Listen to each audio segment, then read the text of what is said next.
Hi, everyone, and welcome to Live Weather Impact. I'm meteorologist Brittany Van Voorhees here with WCNC Charlotte. It is Friday, and it is going to be, James. Woo! Well, Friday. chime in there. We love to see it. It's Friday, and it's been a fantastic day so far. And if you are a fan of the one, the only Taylor Allison Swift, it's been a great day because we had new music from her this morning. So if you're not, then just... Is that what we're talking about on today's show? No, it is not going to take up the whole show. But if you're not, you can just ignore this past 5 minutes and we're going to move on to the I guess it hasn't been 5 minutes. We're going to move on to the forecast. If you do not know, this weekend is the Roval 400, the Bank of America Roval 400. It is one of the most exciting, in my opinion, races of the year. I've been before. I love the Coke 600, but the Roval for me, because I get bored easily, is a little bit easier to swallow, James, because it's 400, instead of 600. But here's the dealio. The weather is going to be fantastic. Some of the nicest weather we've had in a few years. In fact, if you thought the last 2 years have been cool, it had some years in the 60s, so that's certainly a possibility. But people already out and about enjoying Concord here, just off the highway there. I mean, just a gorgeous look. Just a gorgeous look. Of course, we will have to have our Charlotte Motor Speedway camera facing away from the race during the actual race itself in the next few days because, of course, we can't give anything away. The truck race is right now. That's why I had to turn it. Well, I was about to say, because Larry was there during our 4 and 5 o'clock newscast. I heard he might be leaving the station to go work for an ASCAR, but I hope that doesn't actually happen. But he looked to be having a great time. Forecast-wise, upper 70s, lower 80s tomorrow, mostly sunny. Sunday, we'll see a few more clouds mixing in. I do think at some points we'll be mostly cloudy, but I want people to prepare for partly cloudy. And while that might seem like it's semantics, because you're going to be out in the sunshine for multiple hours, we also have to keep in mind the sun angle. It is lower now that we're in October compared to the peak of the summer, but 81 in direct sunshine can still feel anywhere like the low to mid 90s after you're in the sun for multiple hours. So just be mindful of that. Monday, if you're sticking around for an extra day, maybe you live in the Carolinas and you're hanging out for one more day before heading home, or you're getting on a flight Monday morning. Thankfully, the weather looks pretty calm. We have a 20% chance of rain at a maximum, but that's definitely not enough to impact any travel plans. Right now, we have high pressure overhead, which if you remember, we talk about this a lot, but high pressure is a sinking motion of air, whereas low pressure is rising. That's why we see storms when we have low pressure systems. So with the high pressure being sinking motion of air, this often will suppress storm activity and also keep things calm, especially depending on where the high pressure is located. So if you look at the map right now, you can actually see that the high is essentially, think west of Charlotte, kind of north of Atlanta. So not only is the sinking motion of air suppressing our storm activity, but it's also driving in slightly cooler and drier air from the north and northeast. When you think about the United States, think the northern side is typically a cooler and drier air mass, whereas a lot of times we talk about the south, it's warmer and stickier air coming in from there. Well, it's just because of where it is, right?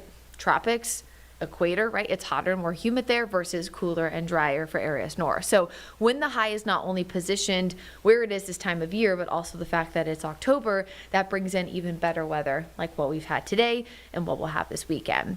Satellite and radar, of course, showing calm conditions here locally in Charlotte. And as we look ahead to futurecasts for this afternoon and evening, we're dry. That's pretty much the same song and dance. Saturday, a few clouds building in. Sunday, a few more. But again, notice how dry it is. I wouldn't say abnormal for this time of year, but it's hard to get some of these nice weekends. And again, we got very lucky with this one, with the chance of rain not lingering until Monday. I know we'll talk about this more throughout the show, but remember, NASCAR itself as a sport is very complicated when it comes to rain. For most of the races, because they're going at fast speeds and a lot of the cars, if not all of them, don't have windshield wipers, right? Rain can be a big issue. Normally they have to wait until the track is completely dry and there's no rain. So things can get dicey, especially with late spring and early summertime races. Again, normally the Roval gets pretty lucky and we're certainly getting that this year. Upper 70s, low 80s for your forecast.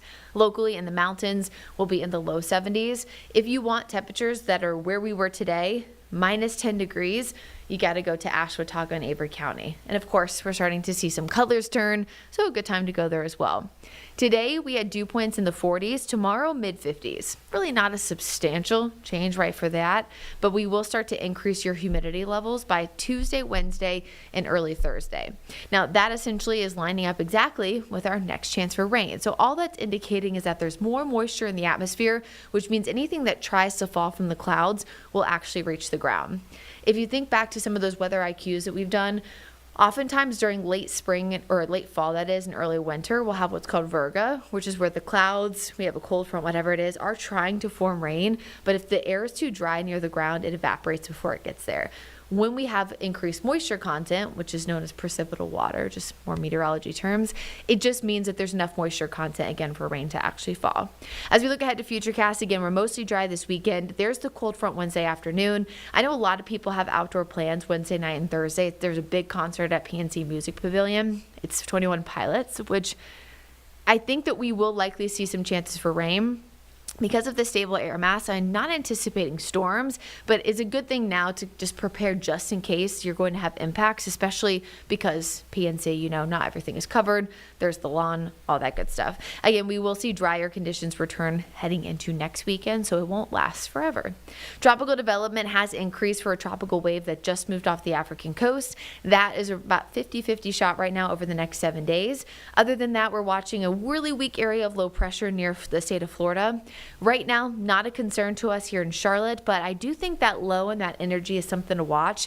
If it moves anywhere other than where it is right now, let's say the Western Caribbean into the Gulf, potentially over the next 7 to 10 days, there could be a higher chance it could turn into something. Because remember, the Western Caribbean and Gulf is where we kind of move our viewing, move those, kind of areas that we're watching as we get closer, of course, to the end of the season. If anything were to get named, next name up on the list is Jerry. Again, extended forecast, we know that we have a lot of warmth to talk about. So here's that 7-day forecast. Again, you can see temperatures in the low to mid 80s. By the time we get closer to Wednesday night and Thursday, we're looking at more opportunities for rain. We're going to take a quick 2-minute break and we'll be right back.